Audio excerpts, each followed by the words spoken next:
Jeevadyuthi project കമ്പൽസറിയാണ്, എല്ലാ സ്കൂളും ചെയ്തേ പറ്റും. ഈ വർഷം മുതലാണ് അങ്ങനെ. അപ്പോൾ ഈ ജീവദ്യുതിക്കകത്ത് അന്ന് നമ്മളോട് പറഞ്ഞിരുന്നത് ഒന്നുകിൽ ബ്ലഡ് ഡൊണേഷൻ ക്യാമ്പ് നടത്താം, അല്ലെങ്കിൽ ഡോണേഴ്സിൻ്റെ ഒരു ഡയറി ഉണ്ടാക്കാം എന്നാണ് പറഞ്ഞിരുന്നത്. ചില സ്കൂളുകളൊക്കെ ഡയറി ചെയ്യുമായിരുന്നു, ബ്ലഡ് ഡൊണേഷൻ ക്യാമ്പ് ചുരുക്കം ചില സ്കൂളുകളെ ചെയ്യുന്നുള്ളൂ. പക്ഷെ ഇപ്രാവശ്യം ജീവദ്യുതി പ്രോജക്റ്റ് കമ്പൽസറി ആയതുകൊണ്ട് തന്നെ നമ്മൾ ബ്ലഡ് ഡൊണേഷൻ ക്യാമ്പ് എല്ലാ സ്കൂളും നിർബന്ധമായി ഒരു പ്രാവശ്യമെങ്കിലും നടത്തണം. അപ്പോൾ ഇത് പോലീസിൻ്റെ പോൾ ആപ്പുമായിട്ട് സംയുക്തമായിട്ടാണ് നമ്മൾ ചെയ്യുന്നത്. അതുകൊണ്ടാണ് ഇപ്രാവശ്യം ഈ പ്രോജക്റ്റിൻ്റെ പേര് ജീവദ്യുതി പോൾ ബ്ലഡ് എന്ന് കൊടുത്തിരിക്കുന്നത്. അപ്പോൾ ഇതെന്താന്ന് നോക്കാം. നമ്മൾ ക്യാമ്പ് നടത്തുന്നതിനായിട്ട് നമുക്ക് കുറേ നിർദ്ദേശങ്ങൾ തന്നിട്ടുണ്ട്, തരും, നിങ്ങൾക്ക് വാട്സപ്പിൽ അയച്ചു തരും. ആ നിർദ്ദേശങ്ങൾ കൃത്യമായി പാലിച്ചുകൊണ്ട് തന്നെ വേണം നിങ്ങൾ ക്യാമ്പ് നടത്താനായിട്ട്. അപ്പോൾ ആദ്യം ചെയ്യേണ്ടത് നമ്മൾ ഡോണേഴ്സിനെ കണ്ടെത്തുക എന്നുള്ളതാണ്. എപ്പോഴും ക്യാമ്പ് നടത്തുമ്പോൾ നമുക്കവിടെ ഏറ്റവും ആവശ്യമായിട്ട് വേണ്ടത് ബ്ലഡ് തരുന്ന ആളാണ്. അത് നമ്മൾ 2 മാസം മുന്നേ തന്നെ ദാതാക്കളെ അന്വേഷിക്കാൻ തുടങ്ങണം. അന്വേഷിച്ച് നമ്മൾ കുട്ടികളോട് പറയുമല്ലോ കണ്ടെത്തണം. കണ്ടെത്തുമ്പോൾ തന്നെ ഇന്നൊരു കുട്ടി ഒരാളെ കണ്ടെത്തിയെങ്കിൽ ആ കുട്ടിയുടെ ആ ദാതാവിൻ്റെ പേര്, ഇവര് നമ്മളോട് പറഞ്ഞേക്കുന്ന ഡീറ്റെയിൽസ് എന്നാണ്. അപ്പൊ ഞാൻ ക്യാമ്പ് നടത്തിയ എൻ്റെ അനുഭവം വെച്ച് ഞാൻ പറയുകയാണ്, കുട്ടിയോട് നമ്മൾ പറയേണ്ടത് ഇന്നൊരാളെ കിട്ടിയാൽ അന്ന് തന്നെ നമുക്ക് വാട്സപ്പിൽ അയച്ചു തരാൻ പറയണം. അപ്പൊ അയാളുടെ പേര് വേണം, അഡ്രസ്സ് വേണം. കാരണം ജെനുവിൻ ആണോ എന്ന് അറിയാൻ വേണ്ടിയാ. ഈ പിള്ളേര് വന്ന് നമ്മുടെ അടുത്ത് പറയും ആളെ കിട്ടിയെന്ന്, സമയം ആളുണ്ടാവില്ല. അപ്പൊ നമ്മൾ കൃത്യമായിട്ട് അത് ചോദിച്ച് മനസ്സിലാക്കണം. നമ്മളൊരു നോട്ട്ബുക്കിൽ കുറിച്ച് വെക്കണം. അപ്പൊ ആളുടെ പേര് നമ്മൾ മേടിക്കണം, ആ ആളുടെ അഡ്രസ്സ് മേടിക്കണം, അതുപോലെ അയാളുടെ വയസ്സ് നമ്മൾ മേടിക്കണം. അതെന്താന്ന് വെച്ചാൽ ഡോണേഴ്സിന് പ്രായപരിധി ഉണ്ട്. അപ്പൊ ഇവൻ ചുമ്മാ 90 വയസ്സായ ആളുടെ പേരാ പറഞ്ഞിട്ട് സമയമാകുമ്പോൾ പറയാണ് ഇയാളാണ് ഞാൻ പറഞ്ഞ ആളെന്ന് പറഞ്ഞാൽ നമുക്ക് ആ ഡോണറെ നഷ്ടപ്പെട്ടു. അപ്പോൾ വയസ്സ് നമ്മൾ ചോദിക്കണം. അതുപോലെ അയാളുടെ ശരീരഭാരം നമ്മൾ തരാൻ പറയണം. അതേപോലെ തന്നെ ആളുടെ ഫോൺ നമ്പർ മേടിക്കണം. ഇത്രയും കാര്യം ആ കുട്ടി അയച്ചു തന്നാലേ നമ്മളത് വിശ്വസിക്കാൻ പാടുള്ളൂ അങ്ങനെ ഒരു ഡോണർ ഉണ്ടെന്ന്. ഇത് ആദ്യം ചെയ്യേണ്ടതാണ്. ഏറ്റവും ആദ്യം നമ്മൾ പിള്ളേരോട് പറയാണ് ഇത്രാം തീയതി നമ്മൾ ക്യാമ്പ് നടത്തുകയാണ്, നാളെ മുതൽ തരണം എന്ന് പറയുമ്പോൾ ഇത്രയും ഡീറ്റെയിൽസ് ആണ് ഓരോ ദിവസവും കുട്ടി അയച്ചു തരേണ്ടത്. അത് നമ്മൾ മേടിച്ചു വെക്കണം. എന്നിട്ട് തലേ ദിവസം ഞാൻ സാധാരണ പിള്ളേരോടാണ് പറയാറുള്ളത്, ഇല്ല നിങ്ങൾ ഡയറക്റ്റ് ചെയ്യുകയാണെങ്കിൽ ആ ആളെ ഓർമ്മപ്പെടുത്തണം. എപ്പോഴും നമ്മൾ ക്യാമ്പ് വെക്കുന്നത്, ഞാൻ ചെയ്യുന്ന കേട്ടോ ഞാൻ പറയാറുള്ളത്, സെക്കൻഡ് സാറ്റർഡേ ഞാൻ വെക്കാറുള്ളൂ. കാരണം ചില പിള്ളേർ കൊണ്ടുവരുന്ന അവരുടെ പേരൻസിനെ തന്നെയായിരിക്കും. അപ്പം അവർ ജോലിക്കാരൊക്കെ ആണെങ്കിൽ അവർക്ക് വരാൻ പറ്റുന്നത് ഒരു സെക്കൻഡ് സാറ്റർഡേ ആയിരിക്കും. നമ്മൾ സാറ്റർഡേ വെച്ചാൽ ഇതിനു വേണ്ടി ലീവ് എടുക്കേണ്ടി വരും. മാത്രമല്ല ഇയാൾക്കൊരു വിശ്രമം വേണം. അപ്പം ഞായറാഴ്ച ഒരു വിശ്രമവും കിട്ടും.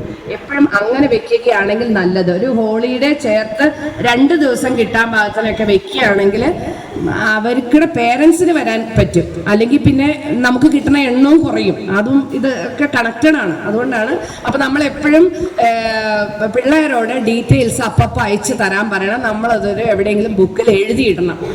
നമുക്കൊരു 40 യൂണിറ്റ് രക്തം കിട്ടണമെങ്കിൽ 80-ൽ പരം ആൾ വന്നാലേ ഈ 40 കിട്ടത്തുള്ളൂ. മനസ്സിലാവുന്നുണ്ടോ? അപ്പൊ കൂടുതൽ എണ്ണം നമ്മൾ കരുതണം. അത്രയും പേര് വന്നാലേ ഇത് ഈ ക്രൈറ്റീരിയ എല്ലാം പാലിച്ച് അവിടെ വന്നാലും ചിലപ്പോൾ നമ്മൾ വിചാരിക്കുന്ന പോലെ അല്ല, ചിലപ്പോൾ ആൾ തലേദിവസം ഉറങ്ങിയിട്ടുണ്ടാവില്ല. അങ്ങനെ വന്നു കഴിഞ്ഞാൽ പറഞ്ഞു വിടും. അപ്പം നമുക്ക് ഇത്ര യൂണിറ്റ് കിട്ടത്തില്ല. അപ്പം 2 മാസത്തെ പ്രവർത്തനം കൊണ്ടേ ഒരു ക്യാമ്പ് നടത്താൻ പറ്റുള്ളൂ. അപ്പൊ കിട്ടണതെല്ലാം എഴുതി വെക്കണം. എത്ര ആൾ വന്നാലും അത്രയും നല്ലത്, ആൾ കൂടുന്തോറും അത്രയും നല്ലത്. ഇനി നമ്മൾ പിള്ളേരോട് പറയേണ്ട ഒരു കാര്യം, 18 വയസ്സിന് മുകളിലുള്ള ആളുടെ മാത്രമേ രക്തം എടുക്കുള്ളൂ. അത് 60 വയസ്സ് വരെയാണ്. അപ്പൊ 18 വയസ്സ് ആയ ഒരു കുട്ടി, ഇപ്പൊ നമ്മുടെ തന്നെ അവിടുത്തെ സെക്കൻഡ് ഇയറിലെ ഒരു കുട്ടി 18 വയസ്സായതായിരിക്കും.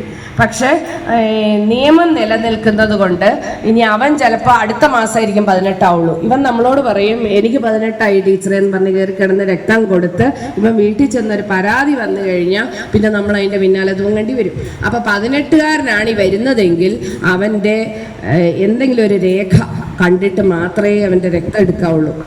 പിന്നെ ക്യാമ്പിന് വേണ്ട മാർഗനിർദ്ദേശങ്ങൾ നിങ്ങളുടെ ബ്ലഡ് ബാങ്കിൽ നിങ്ങൾ എവിടെയാണോ ആരുമായിട്ട് ചേർന്നാണോ നിങ്ങൾ ബ്ലഡ് എടുക്കാൻ ഉദ്ദേശിക്കുന്നത്. ഇപ്പം ഞങ്ങൾ തൊടുപുഴക്കാർക്കാണെങ്കിൽ അവിടെ ഒരു IMAയുടെ ബ്ലഡ് ബാങ്ക് ഉണ്ട്.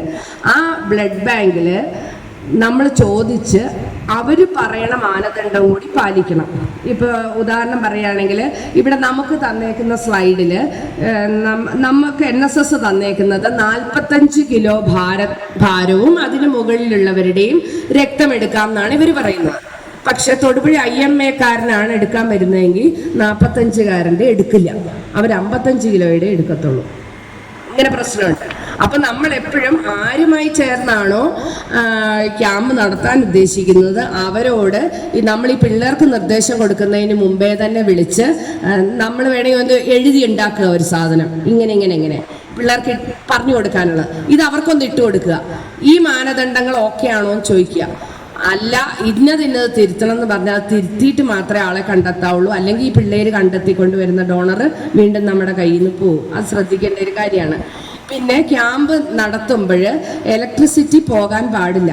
കാരണം ഇവരെടുക്കുന്ന ബ്ലഡ് ആകെ 3-4 മണിക്കൂർ ഇത് നടക്കുള്ളൂ. കാരണം അത് കഴിഞ്ഞ് ഇത് പ്രോസസ്സിങ് ചെയ്യേണ്ട സമയമാണ്.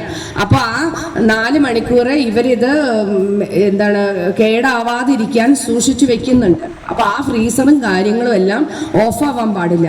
അതുകൊണ്ട് KSEBയിൽ നമ്മളൊരു കത്ത് നേരത്തെ നമ്മൾ ക്യാമ്പൊക്കെ നടത്തുമ്പോൾ ചെയ്യണ പോലെ തന്നെ കറണ്ട് പോവരുത്, നമ്മൾ ക്യാമ്പ് നടത്തുകയാണ് എന്ന് ഒരു കത്ത് രേഖാമൂലം അവിടെ കൊടുത്ത് അറിയിക്കണം. അതുപോലെ തന്നെ ക്യാമ്പ് നടന്നു കഴിയുമ്പോൾ അതേ ദിവസം തന്നെ ഉച്ചയോടുകൂടി എപ്പോഴും ക്യാമ്പ് തീരും. അവർ 9 മണിക്ക് തുടങ്ങിയാൽ ഷാർപ്പ് 1 മണിക്ക് നിർത്തും. അതെന്താണെന്ന് വെച്ചാൽ 1:30-ക്കുള്ളിൽ അവർ ഭക്ഷണം കഴിച്ച് നമ്മുടെ അടുത്തുനിന്ന് പോയി കഴിഞ്ഞാൽ പിന്നെ അടുത്തത് പ്രോസസ്സിങ് ചെയ്തിട്ട് വേണം അവർക്ക് ആ ഡ്യൂട്ടിയിൽ നിന്ന് പോകാൻ, ആ ഡ്യൂട്ടിയിലുള്ളവർക്ക്. അപ്പോൾ അതുകൊണ്ട് തന്നെ 1 മണിക്ക് തീരും എന്നുള്ളത് ഉറപ്പാണ്.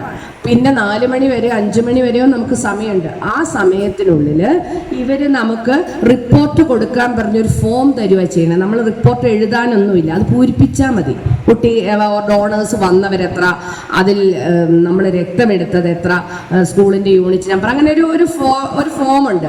ആ ഫോം പൂരിപ്പിച്ച് അതോടൊപ്പം തന്നെ ഈ നമ്മുടെ ബാനറും ഇവർ പറയുന്ന പോസ്റ്ററും ഒക്കെ വരുന്ന അത് നമ്മൾ എപ്പോഴും ഫോട്ടോ എടുക്കുമ്പോൾ ശ്രദ്ധിക്കണം കേട്ടോ. എനിക്ക് ആദ്യത്തെ ക്യാമ്പിൽ പറ്റിയതാണ്. ബാനർ ഒരു സ്ഥലത്ത് കിടന്നു, ആളുകൾ വേറൊരു സ്ഥലത്ത് കിടന്നു. അപ്പോൾ ഈ ഫോട്ടോയിൽ ഈ പറയുന്ന സാധനങ്ങൾ വരണം. അന്ന് ഞാൻ പാടുപെട്ടു. എന്നിട്ട് ഒരു ബാനറിൻ്റെ കഷ്ണം വരുന്ന ഒരു ഫോട്ടോയാണ് ഞാൻ ടീച്ചറിന് അയച്ചു കൊടുത്തത്. അപ്പോൾ അത് വരാതെ നമ്മൾ എവിടെയാണോ ബെഡ് സജ്ജീകരിക്കുന്നത് അതിൻ്റെ നമ്മൾ ഫോട്ടോ എടുക്കുമ്പോൾ അത് വരണം. അത് വരാൻ ഭാഗത്തിലൊക്കെ അറേഞ്ച് ചെയ്ത് ക്ലിയർ ആയിട്ടുള്ള 2-3 ഫോട്ടോസും പ്രത്യേകിച്ച് ആ റൂമിൻ്റെ അറേഞ്ച്മെൻറ്റും ഈ ആൾ കിടക്കുന്നതും എല്ലാം വരുന്ന ഫോട്ടോസും നമ്മുടെ ഈ ഫോം ഫില്ല് ചെയ്തതും കൂടി സ്കാൻ ചെയ്ത് ഇവരുടെ മെയിൽ ID-യിൽ അത് അന്നേ ദിവസം തന്നെ അയക്കണം. അത് പിന്നെ 2-ാമതും 3-ാമത്തെ ദിവസം ഒന്നും മാറ്റി വെക്കരുത്. നമുക്ക് സമയമുണ്ട്, ചെയ്യാൻ പറ്റുക ചെയ്യണം. പിന്നെ ഏതൊക്കെ സ്കൂള് ഏത് മാസം ഏത് ബ്ലഡ് ബാങ്കുമായിട്ട് ചേർന്നാണ് ക്യാമ്പ് നടത്തേണ്ടത് എന്നതിനെക്കുറിച്ച് ഒരു കലണ്ടർ NSSൻ്റെ ജില്ലാ കോർഡിനേറ്ററും ബ്ലഡ് ബാങ്കുകാരും ഒക്കെ കൂടി ചേർന്നിരുന്ന് ഒരു കലണ്ടർ ഉണ്ടാക്കി നിങ്ങൾക്ക് തരും. അപ്പോൾ ആ മാസത്തിൽ ആ പറയുന്ന ദിവസം ചിലപ്പോൾ കിട്ടില്ലായിരിക്കും, എങ്കിലും ആ മാസം ആണ് നമ്മൾ നടത്തേണ്ടത്. അപ്പോൾ നമ്മൾ ബ്ലഡ് എടുക്കുന്ന ആളുകളുമായിട്ട് ആ മാസമാണ് ഞങ്ങൾക്ക് അലോട്ട് ചെയ്ത് തന്നേക്കുന്നത്.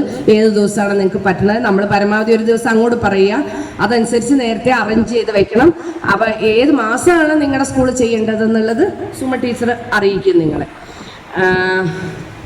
അതുപോലെ ഒന്നിലധികം ക്യാമ്പ് നിങ്ങൾ നടത്താൻ ഉദ്ദേശിക്കുന്നുണ്ടെങ്കിൽ അത് ടീച്ചറിനോട് ഇപ്പം തന്നെ പറയണം. ടീച്ചർ അത് അവരെ അറിയിച്ചോളും. പിന്നെ ക്യാമ്പിൽ ആളെത്തിക്കഴിയുമ്പോൾ ഇതിനൊപ്പം തന്നെ നമുക്കുള്ളൊരു പ്രവർത്തനമാണ് പോൾ ആപ്പിൻ്റെ ഇൻസ്റ്റാളേഷൻ എന്ന് പറയുന്നത്. പോൾ ആപ്പിനകത്ത് പോലീസിൻ്റെ കുറേ സേവനങ്ങളുണ്ട്.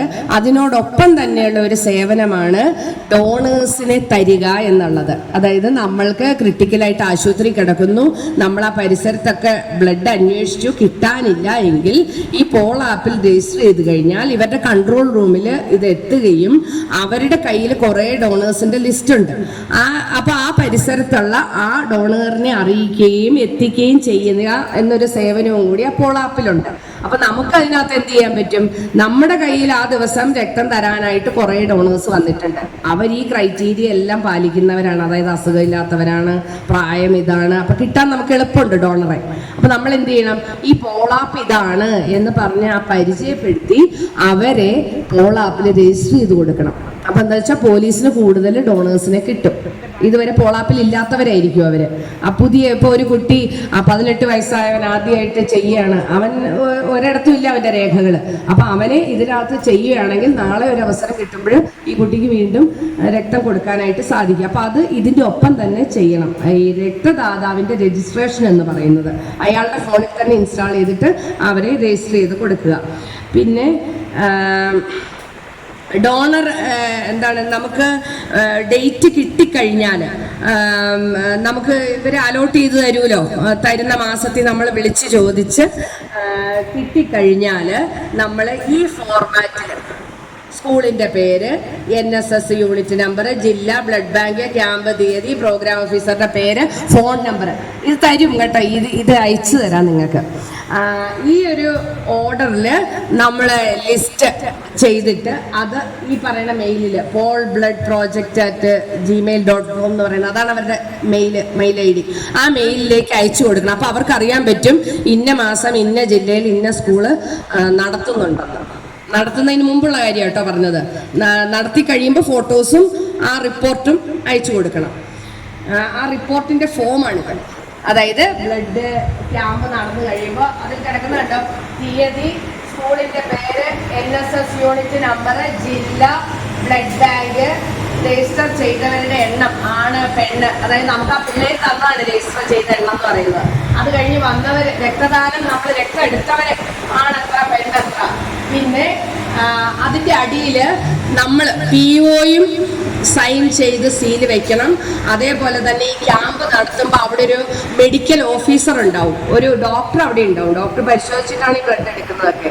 ആ ഡോക്ടറും അതേൽ സൈൻ ചെയ്യണം. അപ്പം നമ്മൾ എപ്പോഴും ഈ ക്യാമ്പ് കഴിയുമ്പോൾ തന്നെ അവരുടെ സീല് മേടിക്കണം അവിടുന്ന് തന്നെ. ഈ കണക്കൊക്കെ അപ്പം നടന്നു പോകണം ഈ കൂട്ടത്തിൽ കണക്കെടുക്കൽ. അന്നേരമാണല്ലോ അവരുടെയും അവരും കണക്കെടുക്കുന്നുണ്ടാവും. അവരുടെയും നമ്മുടെയും കണക്ക് ടാലി ആവണം. അത് കഴിയുമ്പോൾ അവർ ഒപ്പുവെച്ച് തരും. അന്ന് വൈകുന്നേരം തന്നെ അവർക്കത് മെയിൽ ചെയ്ത് കൊടുക്കുക. ഇനി അടുത്ത നമ്മുടെ ക്യാമ്പ് നടക്കാൻ നമ്മൾ സ്കൂളിലെ ഒരു റൂം തിരഞ്ഞെടുക്കുമ്പോൾ അത് ആ ക്യാമ്പ് നടത്താൻ സ്ഥല സൗകര്യമുള്ളതായിരിക്കണം, വെളിച്ചം കടക്കുന്നതായിരിക്കണം, കാറ്റ് കടക്കുന്നതായിരിക്കണം, അടഞ്ഞു കൂടിയ ഒരു മുറി ആവരുത്. അതുപോലെ അത് നല്ല വൃത്തിയാക്കി വെക്കണം. തലേ ദിവസം തന്നെ പിള്ളേരെ കൊണ്ട് അത് നന്നായി വൃത്തിയാക്കിച്ചിടണം. അവിടെ ഫാൻ ഉണ്ടാവണം, ലൈറ്റ് ഉണ്ടാവണം, പ്ലഗ് പോയിന്റ് വേണം. കാരണം ഇവരുടെ ഈ മെഷീൻസ് എന്തൊക്കെയോ ടെസ്റ്റുകളൊക്കെ അവർ ആ സമയത്ത് അവിടെ നടത്തുന്നുണ്ട്. അപ്പം ഇതിനൊക്കെ വേണ്ടിയിട്ട് കറണ്ട് അവിടെ ഉണ്ടാവണം. പ്ലഗ് പോയിന്റ് ഉള്ള ഒരു മുറി ആയിരിക്കണം. പിന്നെ മാലിന്യ സംസ്കരണം നമ്മൾ ഉറപ്പ് വരുത്തണം. ഇപ്പം തൊടുപുഴയിൽ നിന്ന് അവരാ വരുന്നതെങ്കിൽ ഈ പഞ്ഞി, ഇത് കഴിഞ്ഞ് പഞ്ഞി ഇതൊക്കെ ഉണ്ടാവും. അതെല്ലാം അവർ ഒരു ഇതിലിട്ടിട്ട് അവർ പൊതിഞ്ഞ് കൊണ്ടുപോവുക ചെയ്യണത്. ഇനി അല്ല, അത് അവിടെ ഉണ്ടെങ്കിൽ നമ്മളത് ഡിസ്പോസ് ചെയ്യണം. ഈ പഞ്ഞിയും മറ്റേ രക്തം വരേണ്ട സാധനങ്ങളും എല്ലാം ചെയ്യാനുള്ള സംവിധാനം നമ്മൾ ഉണ്ടാക്കിയിരിക്കണം. അതുപോലെ കൈകൾ കഴുകാനുള്ള സ്ഥലം ഉണ്ടായിരിക്കണം അവിടെ. പിന്നെ നമ്മൾ കയറി വരുമ്പോൾ രജിസ്ട്രേഷൻ വേണം. ഒരു കൗണ്ടർ വേണം. നമ്മുടെ വോളണ്ടിയേഴ്സിനെ തന്നെ അവിടെ ഇരുത്തുക. അപ്പം ഞാൻ ചെയ്തുകൊണ്ടിരുന്നത്, നമ്മൾ കളക്ട് ചെയ്ത സംഗതി ഉണ്ടല്ലോ, അത് ഓൾറെഡി ഒരു ഓർഡറിൽ സീരിയൽ നമ്പർ ഇട്ടു, ആളുടെ പേരിട്ടു, പേരും അഡ്രസ്സും എഴുതി, വയസ്സിട്ടു, ഭാരം എഴുതി, അതൊരു ലിസ്റ്റ് ഉണ്ടാക്കി വെക്കും. ഒന്നുകിൽ നമ്മൾ എക്സലിൽ ചെയ്തെടുക്കും, അല്ലെങ്കിൽ എഴുതി ഉണ്ടാക്കി വെക്കും. അടുത്ത് വേറൊരു പേപ്പറും കൂടി വെച്ചിട്ട് വന്നയാളുടെ അതിലോട്ട് എഴുതി വെച്ച് ഈ നമുക്ക് തന്നത് തന്നെയാണോ, ആണെങ്കിൽ അത് ടിക്കിട്ട് പോകും. അപ്പോൾ എത്ര പേര് പിള്ളേർ തന്നതിൽ വന്നു എന്ന് നമുക്കറിയാൻ പറ്റും. എന്തായാലും രജിസ്ട്രേഷൻ അവിടെ നടത്തണം. പിന്നെ അത് കഴിഞ്ഞാൽ പിന്നെ അടുത്തത് മെഡിക്കൽ ചെക്കപ്പാണ്. ഈ വന്നയാളെ ചെക്കപ്പ് നടത്തുകയാണ്. അയാൾക്ക് BP കൂടുതലുണ്ടോ, ഇത്തരം കാര്യങ്ങളെല്ലാം നോക്കും.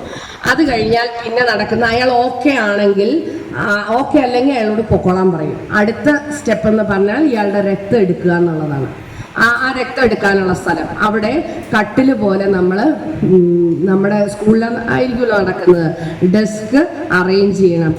ഒരു സമയത്ത് മിനിമം 3 പേരുടെയെങ്കിലും എടുക്കും. അപ്പം 3 കട്ടിലുകൾ അറേഞ്ച് ചെയ്യണം. അത് ഏകദേശം ഫാനിൻ്റെ കീഴിലായിരിക്കണം.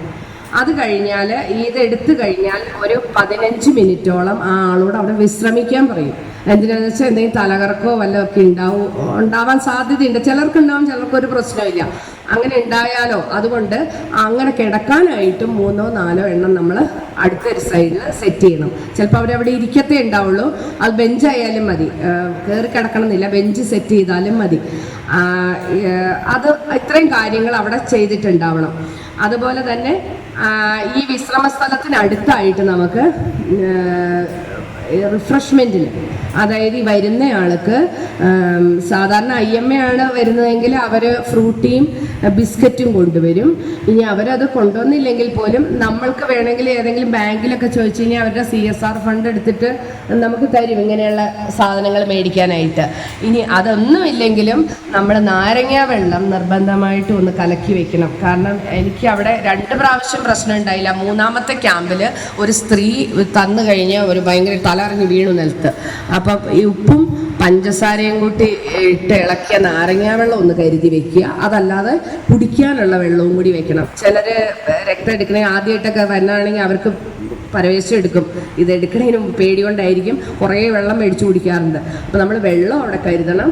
കുറഞ്ഞത് ഉപ്പും പഞ്ചസാര ഇട്ട നാരങ്ങ വെള്ളം ഉറപ്പായിട്ടും ഒന്ന് കരുതുന്നത് നന്നായിരിക്കും. കാരണം ഇങ്ങനെ തലറങ്ങി വീണാലോ ഒക്കെ ഇതങ്ങ് ചെന്ന ക്ഷീണം മാറും. അപ്പോൾ അത് ചെയ്യണം. പിന്നെ ഉള്ളത്, എല്ലാ വോളണ്ടിയേഴ്സിനും ഡ്യൂട്ടി കൊടുക്കണം നമ്മൾ കൃത്യമായിട്ട്. അത് അവിടെ കിടന്ന ബഹളം വെച്ചും ചാടി ഓടി നടക്കാനും ഒന്നും കൊടുക്കരുത്. അളവിൽ കൂടുതൽ വോളണ്ടിയേഴ്സ് ഉണ്ട്, വരണ്ട, ബാക്കിയുള്ളവർ വരണ്ട. ആ വരുന്നവർക്ക് നമ്മൾ കൃത്യമായിട്ട് പ്ലാൻ ചെയ്ത് രജിസ്ട്രേഷനിൽ ഇത്ര പേര്, മെയിൻ ഗേറ്റിൻ്റെ അവിടെ 2-3 പേര്, കാരണം അവർക്ക് അറിയില്ലായിരിക്കും എവിടെ നടക്കുന്ന സ്കൂളിലേക്ക് കയറി വന്ന അങ്ങനെ. പിന്നെ റിഫ്രഷ്മെൻറ്റിൻ്റെ അടുത്ത് ഇത് കൊടുക്കാൻ, ഹാൾ അറേഞ്ച് ചെയ്യാൻ, തിരിച്ച് ഇത് ക്യാമ്പ് കഴിയുമ്പോഴും അറേഞ്ച് ചെയ്യാനൊക്കെ ഉണ്ട്. അപ്പം നമ്മൾ കൃത്യമായിട്ട് ഡ്യൂട്ടി കൊടുത്ത് പിള്ളേരെ ഇടാവുള്ളൂ. എക്സസ് പിള്ളേരെ ഒന്നും അവിടെ ഇടരുത്. വലിയ ഒച്ചയും ബഹളം ഉണ്ടായ ഒരു ശല്യമാണ് ഈ രക്തം എടുക്കുന്നിടത്തൊക്കെ. ആവശ്യത്തിന് പിള്ളേരെ ഇടുക, പിള്ളേർക്ക് കൃത്യമായിട്ട് ഡ്യൂട്ടിയും ഇടുക. പിന്നെ എല്ലാ കുട്ടിക്കും ഡ്യൂട്ടി കൊടുക്കണം. നിർബന്ധമായിട്ടും ഒരു ഡോണറിനെ കൊണ്ടുവരിക എന്നുള്ളത്, അതാണ് ഏറ്റവും വലിയ ഡ്യൂട്ടി. അതവിടെ എത്തിയാലേ ബാക്കി കാര്യങ്ങൾ നടക്കുള്ളൂ. പിന്നെയുള്ളത്, രക്തദാനത്തിൻ്റെ ഏരിയ ക്രമീകരിക്കുന്നത് എങ്ങനെയാണ്? ഈ ചിത്രം നോക്കിയിട്ട് ആദ്യം പ്രവേശന കവാടം, മുറിയിലേക്ക് കയറുന്ന എൻട്രൻസ്, വെയിറ്റിംഗ് ഏരിയ.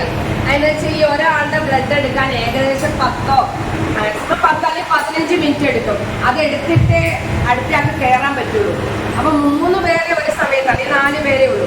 ബാക്കി വരുന്നവരെ ഒരുമിച്ച് ഒരു 10 പേര് വന്നെങ്കിൽ അവർ വെയിറ്റ് ചെയ്യണം. വെയിറ്റ് ചെയ്തിട്ട് പരിശോധന നടക്കുള്ളൂ. അപ്പോൾ അവർ വരുന്നവർക്ക് ഇരിക്കാൻ സ്ഥലം. അത് കഴിഞ്ഞാൽ രജിസ്ട്രേഷൻ, അവർക്ക് വേണമെങ്കിൽ ഒരുമിച്ച് തന്നെ നടത്താം. അത് കഴിഞ്ഞാൽ കൗൺസിലിംഗ് ഏരിയ. കൗൺസിലിംഗ് ഏരിയ എന്ന് പറഞ്ഞാൽ ഈ ആളെ ആദ്യമായിട്ടൊക്കെ ചെയ്യണതിന് പേടിയുണ്ടെങ്കിൽ കുഴപ്പമൊന്നുമില്ല, അവിടെ ഡോക്ടറുണ്ട്, ഇങ്ങനെ ആണെന്ന് പറഞ്ഞു കൊടുക്കണമെങ്കിൽ അങ്ങനെ ഒരു ഏരിയ. അത് കഴിഞ്ഞാൽ മെഡിക്കൽ പരിശോധന, അവിടെയാണ് ഡോക്ടറെ ഇരിക്കുന്നത്. ഡോക്ടറെ പരിശോധിക്കും, BP എല്ലാം ചെക്ക് ചെയ്യും, വെയിറ്റ് നോക്കും, ഇത്തരം കാര്യങ്ങളൊക്കെ ചെയ്യും. അത് കഴിഞ്ഞാൽ HP ടെസ്റ്റിംഗ് ഏരിയ, ശകലം ഒരു സാമ്പിൾ എടുക്കും. സാമ്പിൾ ഒക്കെ ഇയാൾക്ക് HP 12.5 താഴെയാണെങ്കിൽ അപ്പോൾ അതിനുള്ള ഏരിയ. അത് കഴിഞ്ഞാൽ വീണ്ടും വെയിറ്റിംഗ്, കാരണം ഇവിടെ കിടക്കുകയാണ് ആളുകൾ, ബ്ലഡ് എടുത്തുകൊണ്ടിരിക്കുക, വീണ്ടും അവിടെ വെയിറ്റ് ചെയ്യുകയാണ്. ഇത്ര കഴിഞ്ഞ് വന്നവർ ഇവിടെ വെയിറ്റ് ചെയ്യുകയാണ്. അത് കഴിഞ്ഞാൽ പിന്നെ ബ്ലഡ് കൊടുക്കുകയാണ്. കൊടുത്തു കഴിഞ്ഞാൽ ഒരു 15 or 20 അവർ പോകാൻ പറഞ്ഞാൽ മാത്രമേ പോകാവുള്ളൂ. പോകാൻ പറഞ്ഞാൽ ഇപ്പോൾ കോട്ടയം പിള്ളേരും ചോദിച്ചാൽ മതി, ഇത്ര സമയം ഇയാൾക്ക് കോട്ടയം. അപ്പോൾ അവിടെ വിശ്രമിക്കാൻ സ്ഥലം വേണം. ആ വിശ്രമിച്ചുകൊണ്ടിരിക്കുമ്പോൾ തന്നെ റിഫ്രഷ്മെന്റ് കൊടുക്കണം.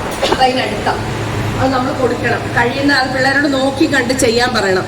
തീരുന്ന ആൾക്ക് വെള്ളം കൊണ്ട് കൊടുക്കണം. വന്നിരിക്കുന്ന ആൾ അവിടെ വെയിറ്റ് ചെയ്യുന്നുണ്ടല്ലോ, അവർക്ക് വെള്ളം വല്ലതും വേണമെന്ന് നമ്മൾ ചോദിച്ചുകൊണ്ടിരിക്കണം. വെള്ളം വേണേൽ കൊടുക്കണം. അത് കൃത്യമായിട്ട് ചെയ്യണം പിള്ളേർ. ഇത്രയാണ് ആ സ്ഥലം.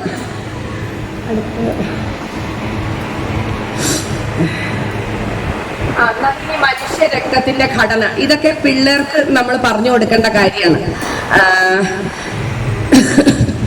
അതിനകത്ത് ആ, ചുമന്ന രക്താണുക്കളുണ്ട്, പ്ലേറ്റ്ലെറ്റ് ഉണ്ട്, ശ്വേത രക്താണുക്കളുണ്ട്, പ്ലാസ്മയുണ്ട്. ഈ 3 ഘടകങ്ങളാണ് ഉള്ളത്.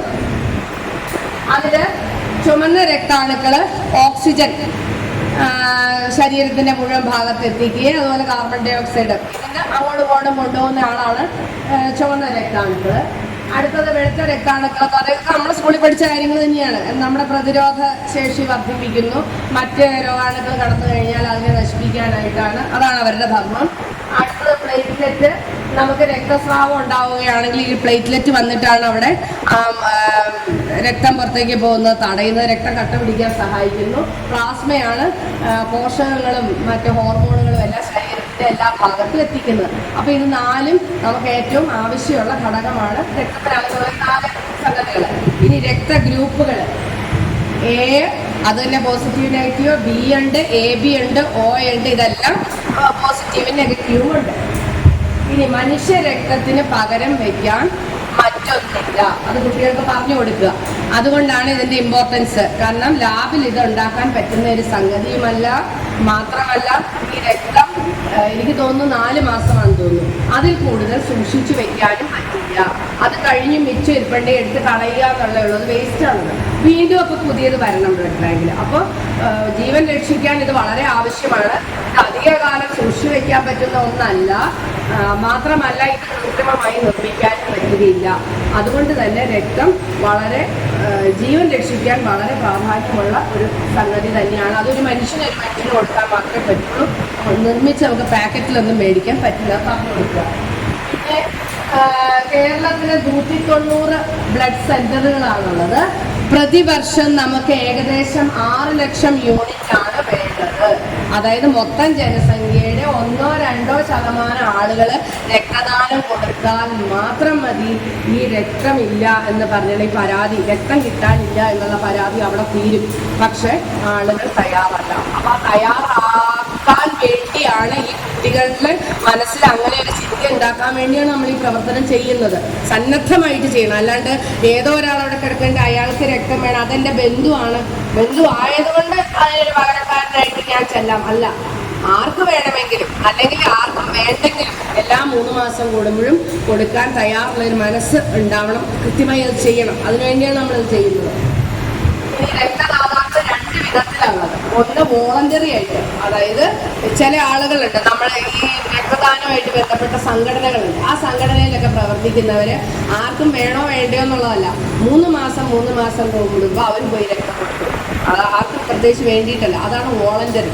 ആർക്കെങ്കിലും വേണമെങ്കിലോ എന്ന് വെച്ച്. അടുത്തത് റീപ്ലേസ്മെന്റ് ബ്ലഡ് ഡോണർ, അതാണ് സാധാരണക്കാർ. കൂടുതൽ പേരും അതാണ്, അവരാണ് കൂടുതലുള്ളത്. 67% അവരാണ്. കാരണം എവിടെയെങ്കിലും ആർക്കെങ്കിലും സർജറി വേണം, അപ്പോൾ ഇത്ര യൂണിറ്റ് എടുത്തു, പകരം ഇത്ര പേരുടെ അവിടെ കൊണ്ട് കൊടുക്കണം. അതിനുവേണ്ടി ആരോ ക്ഷണിച്ച് വരുത്തിയിട്ട് കൊടുക്കുന്നവർ അവരാണ് 67%. ബാക്കി 33% ഉള്ളൂ എല്ലാ കൃത്യമായിട്ട് കൊണ്ടുപോയി ആർക്കോ വേണോ വേണ്ടയോ എന്നുള്ളതൊന്നുമല്ല, ആരാ സ്വീകരിക്കുന്നതെന്നും അറിയില്ല, കൃത്യമായിട്ട് ബ്ലഡ് ബാങ്കിൽ കൊണ്ടു കൊടുക്കുന്നത്. അപ്പോൾ ആ 33%-നെ വളർത്തുക എന്നുള്ളതാണ് നമ്മുടെ ദൗത്യം. ഇനി ഒരു ബ്ലഡ് ഡൊണേഷൻ നടക്കണമെങ്കിൽ ബ്ലഡ് ഡോണറിൽ നിന്നാണ് തുടങ്ങുന്നത്. ആദ്യം നമ്മൾ ക്യാമ്പ് നടത്താൻ പ്ലാൻ ചെയ്യുന്നു, കളക്ഷൻ പ്ലാൻ ചെയ്യുകയാണ്. അത് കഴിഞ്ഞാൽ കളക്ഷൻ നടക്കുന്നു. കളക്ഷൻ നടന്നു കഴിഞ്ഞാൽ ആ ബ്ലഡിനെ ഗ്രൂപ്പ് തിരിക്കും. അവിടെ നടക്കുന്ന പ്രോസസ്സാണ് പറയുന്നത്. അവരേത് ഗ്രൂപ്പാണ് തിരിക്കും, പോസിറ്റീവാണോ ബി നെഗറ്റീവാണോ തിരിക്കുന്നു. പിന്നെ അതിനകത്ത് നടക്കുന്നത് ബ്ലഡിനെ പ്രോസസ്സ് ചെയ്യുകയാണ്. പണ്ടൊക്കെ ബ്ലഡായിട്ട് അങ്ങനെ തന്നെ കൊടുക്കുമായിരുന്നെങ്കിൽ ഇന്ന് അതിനകത്തെ പ്ലേറ്റ്ലെറ്റ്സ് വേർതിരിച്ച്, RBC വേർതിരിച്ച്, ഇങ്ങനെ ആവശ്യമുള്ളത് മാത്രം വേർതിരിക്കലാണ് നടക്കുന്നത്.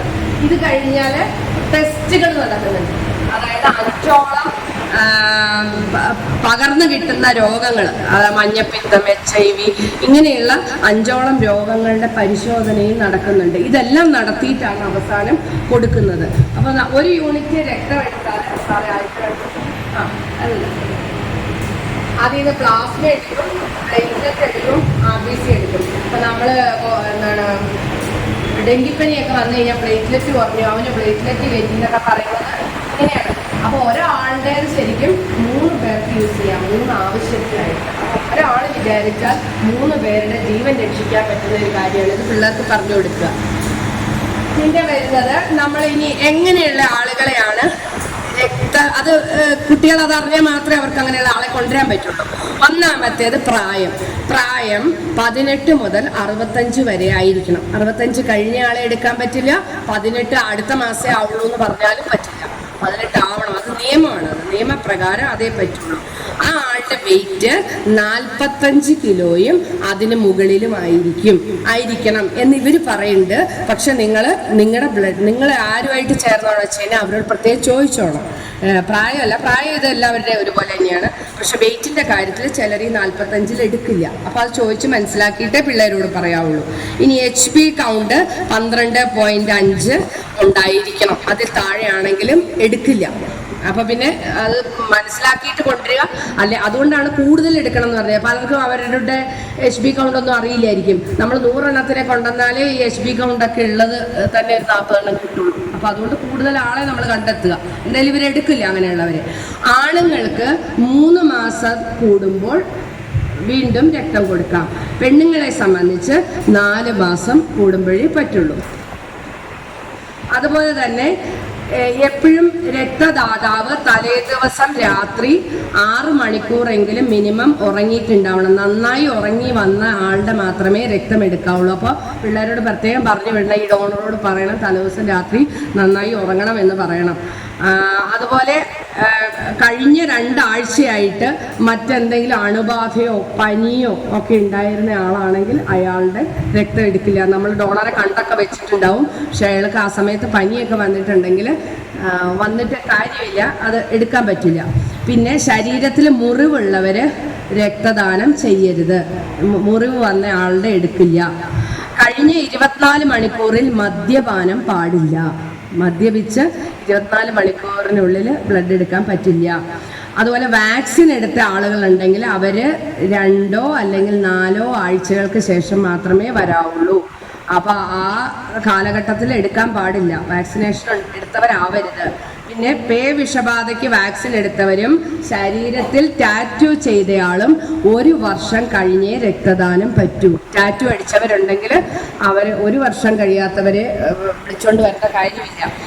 അതുപോലെ തന്നെ ആർത്തവം, മുലയൂട്ടൽ, ഇത് ആ സമയത്തുണ്ടെങ്കിൽ നമ്മുടെ ഈ ബ്ലഡ് ഡൊണേഷൻ നടത്തുന്ന കാലഘട്ടത്തിൽ ആർത്തവം ഉണ്ടെങ്കിലോ ആ സമയത്ത് കുഞ്ഞിനെ മുലയൂട്ടുകയോ ചെയ്യുന്നുണ്ടെങ്കിൽ അവർക്ക് രക്തദാനം ചെയ്യാൻ പറ്റില്ല. ആ സമയത്ത് പറ്റില്ല. അതുപോലെ തന്നെ 1 വർഷത്തിനുള്ളിൽ ഹെപ്പറ്റൈറ്റിസ് A ബാധിച്ചവർ രക്തദാനം ചെയ്യരുത്. അപ്പോൾ മഞ്ഞപ്പിത്തം വന്ന് 1 വർഷം കഴിഞ്ഞിട്ട് അങ്ങനെയുള്ളവരെ ഇതിനകത്ത് കൊണ്ടുവരാവുള്ളൂ. പൂർണ്ണമായി ബോധം കെടുത്തി സർജറി നടത്തിയവരുണ്ടെങ്കിൽ അവർ 1 വർഷം കഴിഞ്ഞും ഭാഗികമായിട്ട് ലോക്കൽ അനസ്തേഷ്യ കൊടുത്ത് അങ്ങനെ സർജറി നടത്തിയവരാണെങ്കിൽ 6 മാസം കഴിഞ്ഞും മാത്രമേ അവരുടെ ബ്ലഡ് എടുക്കാവുള്ളൂ. കഴിഞ്ഞ 6 മാസത്തിനുള്ളിൽ റൂട്ട് കനാൽ ചെയ്തവരുണ്ടെങ്കിൽ, അതായത് പല്ലേൽ എന്തെങ്കിലും പണി നടത്തിയവരാണെങ്കിൽ 6 മാസം കഴിഞ്ഞതിന് ശേഷം മാത്രമേ അവരുടെ ബ്ലഡ് എടുക്കാൻ പാടുള്ളൂ.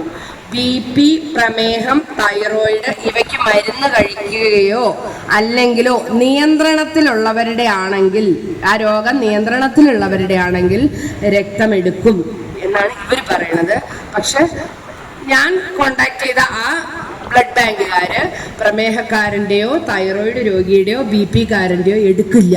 അപ്പോൾ അതുകൊണ്ടത് നമ്മൾ ആരെയാണോ വിളിക്കുന്നത് അവരോട് മുൻകൂട്ടി ചോദിച്ച് മനസ്സിലാക്കണം. അവരെടുക്കില്ല. ഇൻസുലിൻ, അതുപോലെ തന്നെ സ്റ്റിറോയിഡുകൾ, ഇൻഹെയിലർ, ജന്നി, ദീർഘകാലത്തെ ചികിത്സ വേണ്ടതായ, അതായത് മരുന്ന് കഴിച്ചുകൊണ്ടിരിക്കുന്നവർ തുടങ്ങിയ ചരിത്രമുള്ളവർ, അതുപോലെ തന്നെ ഹെപ്പറ്റൈറ്റിസ് B, C, HIV ഇതെല്ലാം ഇങ്ങനെയുള്ള ആരുടെയും രക്തം എടുക്കില്ല. അവർ കൊടുക്കരുത്. അതുപോലെ തന്നെ ഹൃദ്രോഗം, വൃക്കരോഗം, ക്യാൻസർ ഒന്നും ഉള്ളവർ രക്തം കൊടുക്കരുത്. അപ്പോൾ പിള്ളേർ ഇങ്ങനെയുള്ളവരെയൊക്കെ ഒഴിവാക്കി വേണം ഡോണറെ കണ്ടെത്താനായിട്ട്. ഇനി രക്തദാന പ്രക്രിയ എങ്ങനെയാണ് നടക്കുന്നത്? ഒരു ഡോക്ടറുടെ മേൽനോട്ടത്തിലായിരിക്കും എപ്പോഴും രക്തദാനം നടക്കുന്നത്. രക്തദാനം 10 മിനിറ്റ് മാത്രം നീണ്ടു നിൽക്കുന്ന ഒരു പ്രോസസ്സാണ്. രക്തദാതാവിൻ്റെ ശരീരഭാരം അനുസരിച്ച് 350 മുതൽ 450, അതായത് ഒരു 55 കിലോയ്ക്ക് മേളിലുള്ള ഒരാളാണെങ്കിൽ 450, അതിൽ താഴെ ഇവർ ഈ പറയുന്ന 45 ആണെങ്കിൽ 350 മില്ലി ലിറ്റർ രക്തമായിരിക്കും എടുക്കുന്നത്. അപ്പോൾ പിള്ളേർക്ക് പറഞ്ഞു കൊടുക്കുക, മനുഷ്യ ശരീരത്തിൽ ഏകദേശം 4000-5000 ml രക്തമുണ്ട്. അതിൽ നിന്ന് വെറും 450 എടുക്കുന്നുള്ളൂ. അതുകൊണ്ട് ഇത് ഭയപ്പെടേണ്ട ഒരു ആവശ്യമില്ല. രക്തദാനം കൊണ്ട് ഒരു ദോഷവും ഉണ്ടാവില്ല. പകരം ഈ പോയതിന് പകരം രക്തമുണ്ടാകുമ്പോൾ പുതിയ കോശങ്ങൾ നിർമ്മിക്കപ്പെടുന്നേ ഉള്ളൂ. ഒന്നും ഭയപ്പെടേണ്ടതില്ല എന്ന് പറഞ്ഞു കൊടുക്കുക. ഇനി രക്തദാനത്തിന് ശേഷം എന്തൊക്കെ ചെയ്യാം? ജലാംശം നിറഞ്ഞ ഭക്ഷണങ്ങൾ, പാനീയങ്ങൾ എന്നിവ ധാരാളമായി കഴിക്കുക. നമുക്ക് വേണമെങ്കിൽ കുട്ടികളാണെങ്കിൽ പഠിക്കാം, അല്ലെങ്കിൽ അങ്ങനെ ഇരുന്നുകൊണ്ടുള്ള പ്രവർത്തികൾ ചെയ്യാം, സാധാരണ കാര്യങ്ങളെല്ലാം ചെയ്യാം. പക്ഷെ കായികമായി കഠിനമായി അധ്വാനം വരുന്ന സ്പോർട്സ്, അല്ലെങ്കിൽ വ്യായാമം ചെയ്യുക, അല്ലെങ്കിൽ ഭാരമെടുക്കുക, ദീർഘദൂരം ഡ്രൈവ് ചെയ്യുക, ഇങ്ങനെ ശരീരത്തിന് ബുദ്ധിമുട്ടുണ്ടാക്കുന്ന ഒരു ജോലിയും ചെയ്യരുത്. ഇരുന്ന് ചെയ്യാവുന്ന ജോലികളൊന്നും ചെയ്യുന്നതുകൊണ്ട് തെറ്റില്ല. അടുത്ത 24 മണിക്കൂർ വിശ്രമം ആവശ്യം. ഇനി ആദ്യമായിട്ട് നിങ്ങളുടെ ക്യാമ്പിൽ ഒരാൾ രക്തം ദാനം ചെയ്യാൻ വരികയാണ്. അതായത് 18 വയസ്സ് തികഞ്ഞതിന് ശേഷം ആദ്യമായിട്ട് വരുന്ന ഒരു കുട്ടി, അത് ചിലപ്പോൾ നിങ്ങളുടെ സ്കൂളിലെ കുട്ടി തന്നെയായിരിക്കും, അല്ലെങ്കിൽ നിങ്ങൾ മുന്നേ പറഞ്ഞു വിട്ട ഒരു കുട്ടിയായിരിക്കും. അങ്ങനെ വന്നാൽ ആ കുട്ടിയെ യൂണിറ്റ് തലത്തിൽ ഒരു മൊമെന്റോ കൊടുത്തിട്ടോ അല്ലെങ്കിൽ ഒരു പ്രശംസാപത്രം കൊടുത്തിട്ടോ അനുമോദിക്കുക മറ്റുള്ളവരുടെ മുമ്പിൽ. കാരണം അവനാ ചെയ്തത് നല്ലതാണെന്നും വീണ്ടും ചെയ്യാനുള്ള ഒരു പ്രചോദനം കൊടുക്കാൻ വേണ്ടിയിട്ട് ആ ആളെ എല്ലാവരുടെയും മുന്നിൽ വെച്ച് അംഗീകരിക്കുക. അതുപോലെ തന്നെ അങ്ങനെ ഏതെങ്കിലും ഒരാൾ ആ യൂണിറ്റിൽ വന്നിരുന്നുവെങ്കിൽ അയാളുടെ പേരും വിവരം, ജില്ല, സ്കൂള്, ബ്ലഡ് ഗ്രൂപ്പ് എന്താണ്, ഫോൺ നമ്പർ, ഡൊണേറ്റ് ചെയ്ത ഡേറ്റ്, അതായത് ആ ഡീറ്റെയിൽസ് എല്ലാം കൂടിയിട്ട് റിപ്പോർട്ടിനൊപ്പം അതും കൂടി കൊടുക്കണം. അപ്പോൾ ഫോട്ടോസ് കൊടുക്കണം, റിപ്പോർട്ട് കൊടുക്കണം. 18 വയസ്സിന് ശേഷം അങ്ങനെ ഒരു കുട്ടി ആദ്യമായിട്ട് നമ്മുടെ ക്യാമ്പിൽ വെച്ചാൽ ചെയ്തതെങ്കിൽ ആ ഡീറ്റെയിൽസും കൂടി അതിനൊപ്പം അയച്ചു കൊടുക്കണം. ഇനി രക്തദാന ബോധവൽക്കരണ ക്ലാസ്, ഇത് നിർബന്ധമായും നിങ്ങൾ സ്കൂളിൽ കൊടുക്കണം. അപ്പോൾ ക്യാമ്പിന് മുമ്പ് നമ്മൾ ഒരു ഡേറ്റ് കണ്ടു കഴിഞ്ഞാൽ ആ ഡേറ്റൊക്കെ അനൗൺസ് ചെയ്യുന്നതിന് മുമ്പ് തന്നെ രക്തദാനം എന്താണ്, എങ്ങനെയാണ് എന്ന് കുട്ടികളെ വിളിച്ചിരുത്തി ഈ 100 പേർക്കും കൃത്യമായിട്ട് ക്ലാസ് കൊടുക്കണം. അതിന് ബ്ലഡ് ബാങ്കിൻ്റെ പ്രതിനിധികളോ അല്ലെങ്കിൽ പോളാപ്പ് പ്രതിനിധികളോ അല്ലെങ്കിൽ അങ്ങനെ അതുമായിട്ട് ബന്ധപ്പെട്ട ആരെയെങ്കിലും ക്ഷണിച്ചു വരുത്തി ഒരു ക്ലാസ് പിള്ളേർക്ക് കൊടുക്കണം. എന്നിട്ട് ഈ ക്യാമ്പ് ജൂണിനും ഡിസംബറിനും ഇടയിൽ നിങ്ങൾ നടത്തിയിട്ടുണ്ടാവണം. അതൊരു കലണ്ടർ ഇറങ്ങുമെന്ന് പറഞ്ഞല്ലോ, കലണ്ടറിൽ ഉണ്ടാവും, ഓരോ സ്കൂളിന് അലോട്ട് ചെയ്തിട്ടുണ്ടാവുമായിരിക്കും.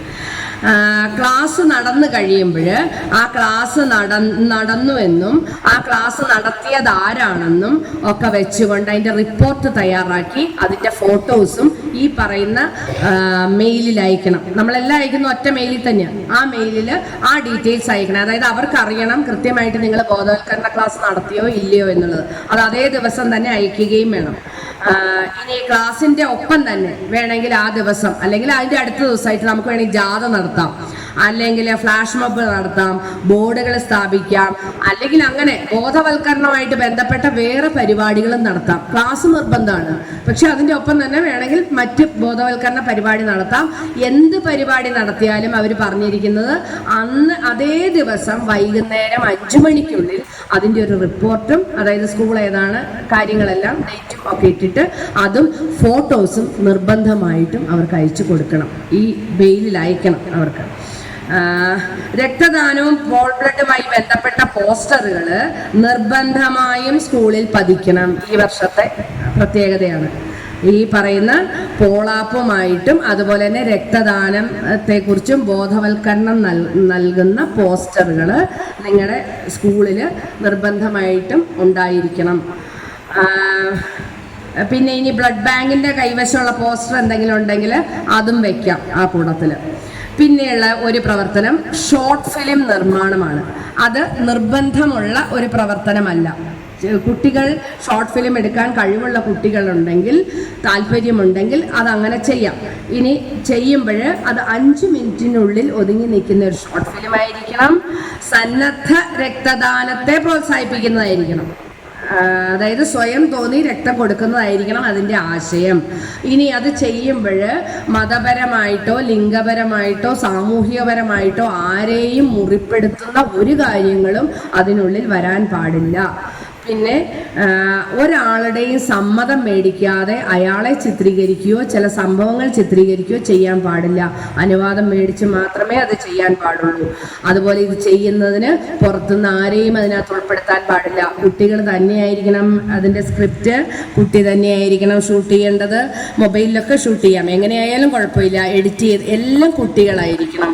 അത് MP4-ലായിരിക്കണം ആ ഷോർട്ട് ഫിലിം നമ്മൾ എടുക്കേണ്ടത്. ആ ഫോർമാറ്റിൽ എടുക്കണം. ആ ഇത് ചെയ്ത സ്കൂളിൻ്റെ പേര്, യൂണിറ്റിൻ്റെ നമ്പർ, ഈ 2 കാര്യങ്ങൾ ഷോർട്ട് ഫിലിം തുടങ്ങുന്നിടത്തോ തീരുന്നിടത്തോ എവിടെയെങ്കിലും കൃത്യമായിട്ട് അത് കാണിച്ചിട്ടുണ്ടാവണം.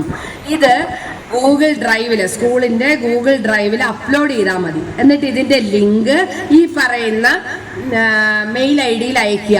ഇത് അയക്കേണ്ട അവസാന തീയതി സെപ്റ്റംബർ 2024 സെപ്റ്റംബർ വൈകിട്ട് 5 മണിക്ക് മുമ്പ് അയച്ചു കൊടുക്കണം. അപ്പോഴാണ് ഇത് കോമ്പറ്റീഷനാണ്. അപ്പോഴാണ് നമ്മൾ കോമ്പറ്റീഷനിൽ കയറുള്ളൂ. ആ സമയം കഴിഞ്ഞാൽ പിന്നെ അത് പരിഗണിക്കില്ല. ഇതിൻ്റെ ഭാഷ എപ്പോഴും മലയാളമായിരിക്കണം, നിർബന്ധമാണ്. അപ്പം ഇതിൽ വേണമെങ്കിൽ പങ്കെടുക്കാം ഷോർട്ട് ഫിലിമിൻ്റെ മത്സരത്തിൽ. അത് എവിടെ നിന്നും കോപ്പി അടിച്ചതോ ഒന്നും ആവരുത്. ആ കാര്യം ഉണ്ടാവണം. എങ്കിൽ മാത്രമേ മത്സരത്തിന് അത് പരിഗണിക്കുള്ളൂ. ഇനി അടുത്തത് പോളാപ്പ് ഇൻസ്റ്റാളേഷൻ. അത് നമ്മൾ കഴിഞ്ഞ വർഷം ചെയ്തത് തന്നെയാണ്. പക്ഷേ അത് നമ്മുടെ ക്യാമ്പിന് തൊട്ട് മുമ്പാണ്, ക്യാമ്പിൻ്റെ ആ ഒരു കൂടിയ സമയത്താണ് ഇത് പറഞ്ഞത് തന്നെ. അപ്പം എത്ര കണ്ട് പിള്ളേർ പോളാപ്പ് എന്താണെന്ന് മനസ്സിലാക്കിയിട്ടാണ് അത് ചെയ്തതെന്ന് അറിയില്ല, എത്ര കണ്ട് ഭംഗിയായി ചെയ്തു എന്നും അറിയില്ല. അപ്പം നിങ്ങൾ ഇപ്രാവശ്യം ഈ ബ്ലഡ് ഡൊണേഷനെ കുറിച്ച് ക്യാമ്പിന് വേണ്ടി ഈ ക്ലാസ് എടുക്കുന്ന കൂട്ടത്തിൽ പോളാപ്പിൻ്റെ ഇൻസ്റ്റാളേഷൻ എന്താണെന്ന് വ്യക്തമായിട്ട് പറഞ്ഞു കൊടുക്കണം. പോളാപ്പിനെ കുറിച്ച് കുട്ടികൾ നന്നായി മനസ്സിലാക്കണം. അതുപോലെ തന്നെ ഒരു കുട്ടി 10 പേരെ മിനിമം പറയുന്നത്, അത് കൂടുതലായ ഒരു കുഴപ്പമില്ല. ഒരു കുട്ടി മിനിമം 10 പേരുടെ ഫോണിൽ ഈ ആപ്പ് ഇൻസ്റ്റാൾ ചെയ്തിട്ടുണ്ടാവണം. അതിൽ 5 പേർ രക്തദാതാക്കളായിരിക്കണം. അപ്പം രക്തദാതാവിൻ്റെ ക്രൈറ്റീരിയ എന്താണെന്ന് കുട്ടി അറിഞ്ഞിരിക്കണം. അപ്പോൾ ഈ പറയുന്ന ഈ പ്രശ്നങ്ങളൊക്കെ ഉള്ള ആളാണെങ്കിൽ, കഴിഞ്ഞ പ്രാവശ്യം അങ്ങനെ പറ്റി, കുറേ പേര് രക്തദാതാവിനെ ചേർത്തു. അത് ഈ പ്രമേഹം പിടിച്ചവരെയും ക്യാൻസർ പിടിച്ച ആളെയും ഒക്കെ കൊണ്ടുപോയി രക്തദാതാവായിട്ട് കിട്ടി. അതിൻ്റെ കുട്ടിക്ക് അറിയില്ലായിരുന്നു ആരെ ചേർക്കണമെന്ന്. ഈ ആപ്പ് ഡൗൺലോഡ് ചെയ്യുന്നു, രക്തദാതാവാൻ സമ്മതമാണോ, ആണ് എന്ന് പറഞ്ഞ് കുറേ ഡീറ്റെയിൽസും കൊടുത്തു. അപ്പോൾ അവരുടെ കയ്യിലിരിക്കുന്ന ലിസ്റ്റിൽ പകുതിയും ഡോണറാവാൻ പറ്റാത്ത ആളാണ്. അപ്പം കുട്ടികളോട് പ്രത്യേകം പറയണം, ഒരാൾ 10 പേരെ ചേർക്കണം, അതിൽ 5 പേര് ഡോണറായിരിക്കണം. അപ്പോൾ ഈ പറയുന്ന നിയമങ്ങൾ പാലിച്ചുള്ള ആളായിരിക്കണം 5 പേര്. പിന്നെ നവംബർ ഡിസംബർ മാസങ്ങളിലാണ് ഈ പ്രവർത്തനം നടത്താൻ ഇവർ പറഞ്ഞിരിക്കുന്നത്. അതായത് നമ്മുടെ ക്യാമ്പ് ഡിസംബറിലാണ്, അതിന് മുമ്പുള്ള നവംബർ മാസവും ചേർത്ത്. ജനുവരി 1-ന് വൈകിട്ട് 5 മണി, അവിടെ കൊണ്ട് തീരുവാണ് ആ പ്രവർത്തനം.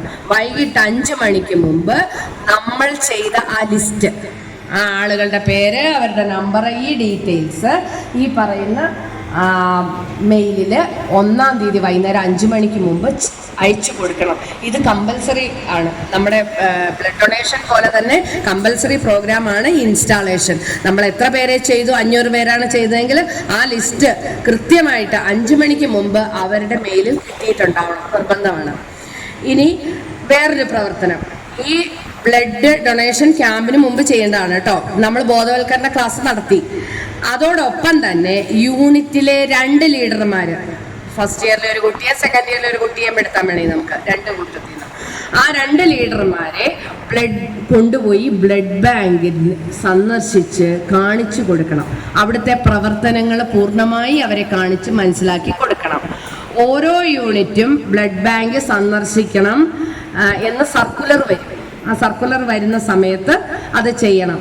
എന്നിട്ട് രക്തത്തിൻ്റെ ആവശ്യമായ അവിടെ തന്നെ ആളുകൾ വന്നത് മേടിക്കാൻ നിൽക്കുന്നതും ഈ പറയുന്ന ഗ്രൂപ്പിലുള്ള ബ്ലഡ് കിട്ടാതെ വരുന്നതൊക്കെ അവരെ കാണിച്ചു കൊടുക്കണം. അപ്പോൾ ആ ബുദ്ധിമുട്ടുകൾ അവർ നേരിട്ട് തന്നെ കണ്ടു മനസ്സിലാക്കണം. എന്നിട്ട് ഈ പരിശീലനം കിട്ടിയ ഈ 2 പേരെ യൂണിറ്റിൽ കൊണ്ടുവന്നിട്ട് അവർ മുഴുവൻ കുട്ടികൾക്കും ക്ലാസ് എടുക്കണം. എന്താണ് അവരവിടെ കണ്ടത്, എങ്ങനെയൊക്കെയാണ് അവിടെ ചെയ്യുന്നത്, ബ്ലഡ് എടുത്തിട്ട് എന്താ ചെയ്യുന്നത്, എല്ലാം പറഞ്ഞു കൊടുക്കണം. അപ്പോൾ നമ്മൾ ആ സന്ദർശിച്ചതിൻ്റെയും ഇവിടെ വന്ന് ക്ലാസ് എടുത്തതിൻ്റെയും റിപ്പോർട്ടും ഫോട്ടോയും കൃത്യമായിട്ട് അതേ ദിവസം വൈകുന്നേരം 5 മണിക്കുള്ളിൽ അയച്ചു കൊടുക്കണം. ഇനി ദിനാചരണങ്ങളുണ്ട് ഇതിന്റെ ഭാഗമായിട്ട്. ജൂൺ 14 ലോക രക്തദാതാക്കളുടെ ദിനമാണ്. അതിപ്പോൾ കഴിഞ്ഞുപോയി ഈ വർഷം എടുക്കുകയാണെങ്കിൽ. ഒക്ടോബർ 1 ദേശീയ സന്നദ്ധ രക്തദാന ദിനമാണ്. ആ ദിവസം ഡിസംബർ 1 എയ്ഡ്സ് ഡേ. ആ 3 ദിവസങ്ങളിലും നിങ്ങൾക്ക് ആചരണ ദിനമായിട്ട് എടുക്കാം. ആ ദിവസങ്ങളിൽ പലതരം പരിപാടികൾ സംഘടിപ്പിക്കുക. അടുത്ത ദിവസം ആ പരിപാടി നടത്തിയ പിറ്റേ ദിവസം വൈകിട്ട് 5 മണിക്കുള്ളിൽ ഫോട്ടോസ് ഇതേപോലെ അപ്ലോഡ് ചെയ്യണം. പിന്നെ റിപ്പോർട്ട് ചെയ്യുമ്പോൾ ഈ പറഞ്ഞ പോലെ പറഞ്ഞ സമയത്ത് ചെയ്യണം, പറഞ്ഞതുപോലെ ചെയ്യണം. അങ്ങനെയാണെങ്കിൽ മാത്രമേ പരിഗണിക്കുള്ളൂ. അങ്ങനെ ഓരോ പ്രവർത്തനവും, നിങ്ങളോട് പറഞ്ഞ ഓരോ പ്രവർത്തനവും, പിന്നെ നമ്മുടെ ഓരോ ഐഡിയാസ് ഉണ്ട്, അതനുസരിച്ച് ഏറ്റവും നന്നായി കൃത്യമായി ചിട്ടയോടെ പ്രവർത്തിച്ച യൂണിറ്റിന് അവാർഡുകൾ ഉണ്ടാവും. ആ അവാർഡ് ആ സമയപരിധി വെച്ചാണ് അവരെ കണക്കാക്കുന്നത്.